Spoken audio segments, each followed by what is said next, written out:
dia, crianças. Tudo bem com vocês?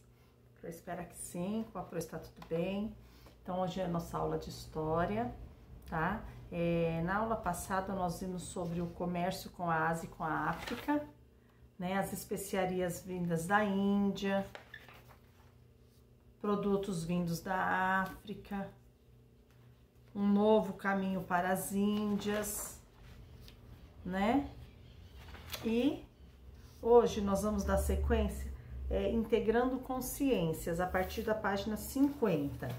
Olha, e lembrando que a história vai até a página 54, então hoje é a última aula de história da apostila do segundo bimestre, né? Aí, a partir da semana que vem, quarta-feira, aula de história, eu vou começar a passar os trabalhos que a apostila sugeriu, tá? Então, vou passando os trabalhos e nós vamos ter datas mais específicas, não vai poder atrasar, tá? Porque eu não estou dando trabalho junto com a apostila. Então, vamos lá, página 50, integrando consciências. Doenças dos antigos marinheiros. O escorbuto, doença decorrente da falta de vitamina C no organismo, era muito comum entre os marinheiros do século XV. Na época em que não se conhecia um tratamento adequado para o escorbuto, muitos marinheiros morriam depois de 2 meses da doença. A vitamina C é importante para proteger o nosso corpo contra infecções e manter fortes nossos vasos sanguíneos. Que difícil, né? Essa doença, escorbuto, matava o marinheiro apenas em 2 meses, né? Muito difícil. Você consome vitamina C em seu dia a dia? Vocês consomem? A laranja é uma rica fonte de vitamina C. 2. Você saberia dar outros exemplos de alimentos que contêm vitamina C? Troque ideia com seus colegas. Então, nós sabemos que a laranja, né? Ela é uma rica fonte de vitamina C. Quais outros alimentos que contêm vitamina C? Né? Pode fazer uma pesquisa, né? Consultar no Google, conversar com a mãe, ok? 3. As infecções são causadas por quais tipos de micro-organismos? Quais micro-organismos que causam as infecções, né? Nós vimos lá em ciência, né? Sobre os tipos de micro-organismos. Então, eu quero que vocês coloquem para mim aqui. Quais tipos de micro-organismo? Nós temos que tipos de organismos, micro-organismo? Bactérias, vírus, fungos e protozoários. Quais causam infecções? As infecções. Outras leituras. Biografias. Biografia é um gênero textual que descreve informações a respeito das várias fases da vida de uma personalidade histórica ou cultural, desde o seu nascimento. Nesse gênero textual, os fatos da vida de uma pessoa são contados de maneira cronológica, tá? Vai seguir das datas cronológicas, né? Vai evoluindo, algumas vezes associando-os a determinada época e a outras situações que se relacionam a ela. Massaro encontrou um pequeno texto sobre o navegador Pedro Álvares Cabral.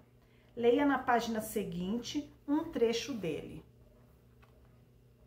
Então, um trecho da biografia de Pedro Álvares Cabral. Pedro Álvares Cabral nasceu na cidade de Belmonte, na província da Beira Baixa, em Portugal, provavelmente em 1467. Seu pai, Fernão Cabral, tinha cargos no governo da região. Devido à sua origem nobre, Cabral estudou em Lisboa, onde aprendeu sobre humanidades, ciências e artes militares. Em 1499, Cabral foi nomeado capitão-mor ou comandante da expedição que viajaria à Índia para continuar o trabalho de Vasco da Gama, que havia retornado a Lisboa em agosto daquele ano. Em 9 de março de 1500, Cabral partiu de Lisboa com uma frota de 13 navios e cerca de 1.500 tripulantes. Seu objetivo era estabelecer relações de comércio com o soberano Calicut, na Índia.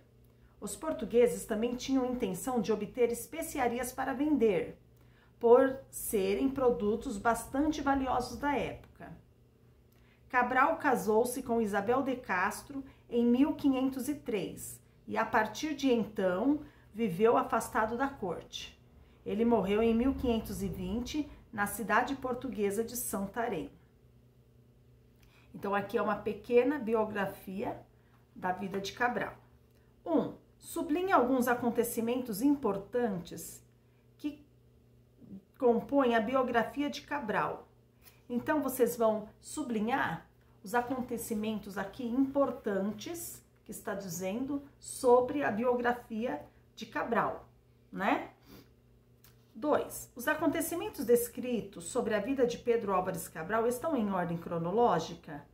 Organize as datas que estão presentes no texto. Então, vocês vão organizar as datas, né, de maneira cronológica, as datas que estão no texto. Aí no 3. Se você precisasse escrever sobre sua vida, quais informações escolheria para colocar no texto? Em seu caderno, elabore uma pequena biografia de sua vida, desde quando nasceu até o momento presente. Para isso, escolha datas e eventos importantes e indique como eles estavam associados à sua família ou a algum momento histórico. Depois, apresente o que você escreveu para a turma conhecer um pouco mais sobre você.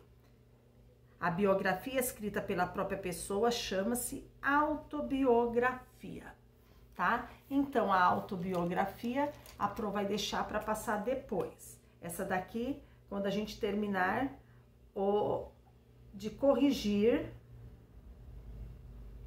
a apostila. Aí eu tô passando ela. Página 52. Compreendendo documentos. O monumento em homenagem aos descobrimentos. Em Lisboa, capital de Portugal, há um grande monumento em homenagem às viagens marítimas portuguesas do século XV e XVI, as quais ocasionaram a chegada dos portugueses a muitas terras desconhecidas da população europeia da época. Observe abaixo algumas imagens desse monumento, chamado Monumento dos Descobrimentos. Olha que imagem interessante. Nessa primeira imagem, o que parece essa imagem? Ela está parecida com o quê? Né?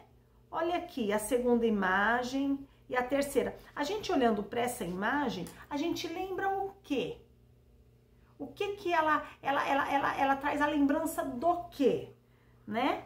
Olha aqui, os monumentos construídos em Portugal para eternizar a memória das grandes navegações são documentos históricos que possibilitam análises de diversos tipos, como da mentalidade, dos usos e costumes, enfim, da sociedade portuguesa no passado e no presente, né? Então, é isso, o monumento traz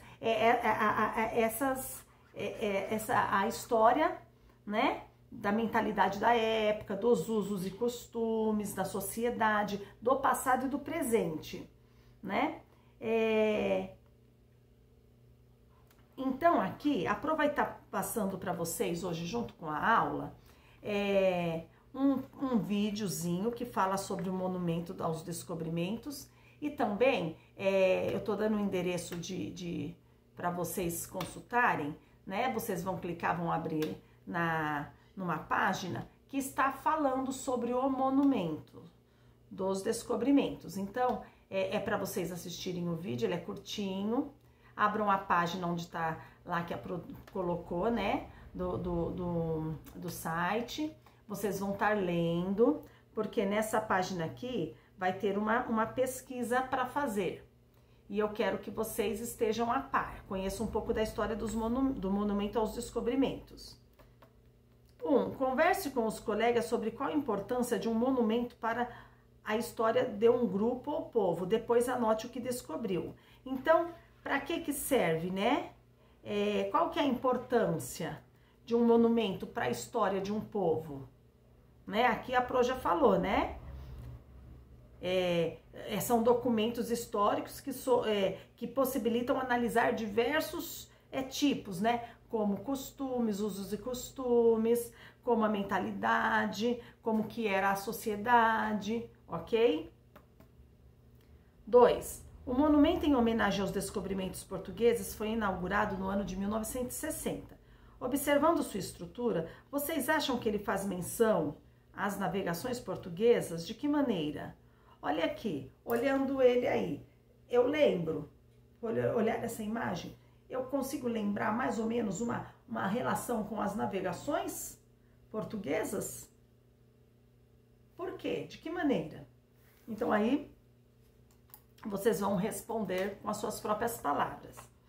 Aí no 3, faça uma pesquisa sobre o Monumento dos Descobrimentos para saber quem são as personagens representadas nessa obra. Anote o que descobrir em seu caderno, depois em um dia escolhido por todos, faça uma apresentação e compartilhe suas descobertas com a turma, tá? Então, aqui também a Pro vai deixar para entregar depois, tá? A Pro tá marcando tudo aqui na apostila, o que tem de atividade extras, pra gente fazer assim que terminar a correção. Então, vamos lá pro exercitando. Agora tem 2 páginas de exercitando e acabou a apostila. 1. Massaru conheceu mais sobre as especiarias depois de visitar uma barraca de condimentos na feira. O que eram as especiarias? O que eram as especiarias? Lembra lá no início do capítulo, a barraca, Caminho das Índias? B. Qual região era a principal fornecedora das especiarias? Qual a região era a principal fornecedora das especiarias? C. Qual era o principal caminho por onde se chegava a essa região? Tá? Para chegar a essa região das especiarias, qual era o principal caminho para chegar até lá? 2. Na história das especiarias, alguns grupos foram importantes para a sua difusão na Europa. Assinale alguns deles entre as opções a seguir. Então, na história das especiarias, quais grupos foram importantes para a difusão na Europa? Os romanos, chineses, africanos, árabes, italianos e gregos. Quais deles? Faz um X na resposta correta. 3. Em suas pesquisas, Massaru conheceu 2 importantes regiões que forneciam produtos muito procurados na Europa. No passado, as especiarias tinham altos valores de venda na Europa. Quais eram os motivos para este alto preço? Por que as especiarias tinham alto preço? Quais as situações que levavam ao preço ser alto dessas especiarias, né?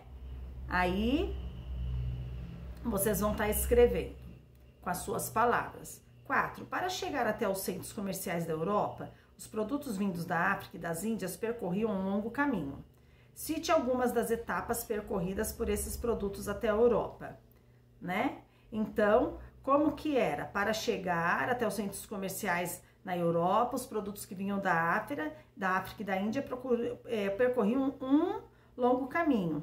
Qual que eram as etapas desse caminho? Qual que era a rota, vamos dizer assim, desses caminhos? 5. A partir do que você aprendeu, explique a importância das rotas e dos caminhos de comércio para a troca de produtos e contato entre culturas.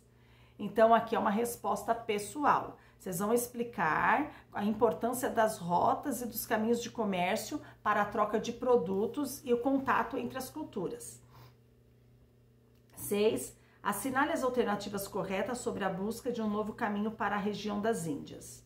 Assinale as alternativas corretas sobre a busca de um novo caminho para a região das Índias.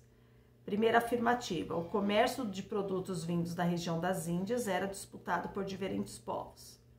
Os principais mercadores que dominavam as rotas de comércio com a região das Índias foram os chineses. A religião foi um dos motivos para a busca por uma nova rota para a região das Índias. A busca por uma nova rota para a região das Índias deu início ao período conhecido como Grandes Navegações. E durante as grandes navegações, um caminho alternativo para as Índias foi descoberto. E os portugueses chegaram a novas terras fora da Europa. Vocês vão assinalar as afirmativas corretas. E por último, 7, cite alguns avanços técnicos e científicos que possibilitaram as viagens portuguesas até a região das Índias. Cite alguns dos avanços técnicos e científicos que possibilitaram as viagens portuguesas até a região das Índias, ok? Então, por hoje é só, tá? Para responder essas questões, dá uma relida, né? No capítulo. A correção de história, nós corrigimos até o dia 1º. Então, nós vamos ter a correção do dia 8 e do dia 15 para fazer, né? Se nós conseguirmos fazer ela em um dia só, ajuda. Não, nós já fizemos a do dia 8. A do dia 8 nós já fizemos. Até que eu passei para vocês. Lembrando, eu passei no WhatsApp de cada um de vocês as respostas da página 42 de História, que era para escrever, né, as informações sobre os povos, seja os fenícios, chineses, indianos ou gregos e romanos. Vocês iam escolher 2 para escrever. Então, eu passei no WhatsApp de vocês essas respostas. Então, já espero que já tenham feito a correção, porque aqui não é com as próprias palavras, aqui é ou não é. É a resposta certa, exata, tá? Então, eu quero que vocês, quem ainda não tirou foto, me manda a foto. E eu quero a correção feita, ok, crianças? Então, nós em história, nós estamos bem adiantados. Nós temos para fazer a correção a partir do dia 15. Do dia 15 até o dia 22, que são poucas as coisas, né? São poucas as páginas. Então, nós vamos conseguir fazer, sim, na próxima, amanhã, a nossa aula. Lembrando que na hora da aula do Google Meet, não dá tempo para brincadeira, tá? Na escola nós ficamos um tempo grande, de uma aula para outra, ainda sobra um tempinho para conversar, alguma coisa assim. Mas no Google Meet nós temos 1 hora só, nós não estamos presencial, estamos online, já é mais complicado. Então, crianças, levem mais a sério, deixa de conversa paralela no chat, tá? Porque senão não rende e vocês terminam a aula com dúvida. E a aula é para correção e tirar dúvida, ok, meus amores? Então, por enquanto é só. Até hoje, 2 horas, aula de matemática. Nós vamos começar a correção da divisão, tá? Então, eu vou precisar de muita atenção, muita calma, tá? Pra gente corrigir, tirar as dúvidas de quem tem dúvida em divisão. Então, até às 2 horas. Beijo, amo vocês.